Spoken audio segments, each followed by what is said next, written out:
তৃতীয় শ্রেণীর ছাত্রছাত্রীরা বিষয় গণিত। আজকে আমি তোমাদের করাবো পৃষ্ঠা 65 অনুশীলন 20 অঙ্কটা ভগ্নাংশের যোগ। একই হর বিশিষ্ট ভগ্নাংশের যোগ। এবার তোমরা বোর্ডের দিকে তাকাও। তোমরা এবার দেখো আমি 6 অঙ্কটা দেখাচ্ছি।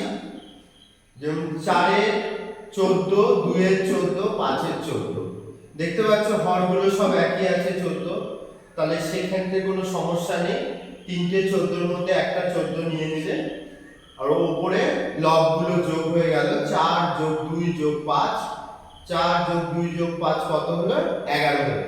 তাহলে 11 14 উত্তর যোগফল 11 14।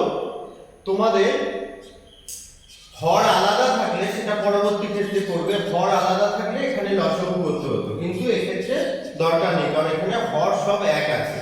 আর এর উপর আরো অনেক অঙ্ক আমি তোমাদের পরবর্তী অনলাইন ক্লাসে পাঠাবো, কিন্তু এখন আপাতত এটা তোমরা বোঝো।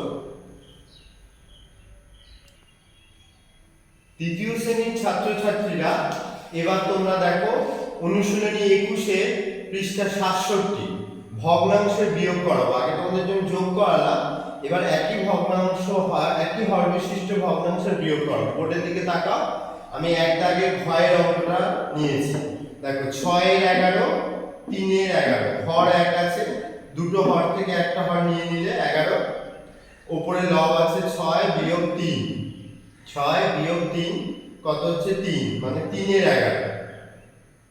যদি আলাদা হর থাকতো পরবর্তী ক্ষেত্রে শিখবে, সেখানে এখানে লসাগু করতে হতো, এখানে সেটা নেই।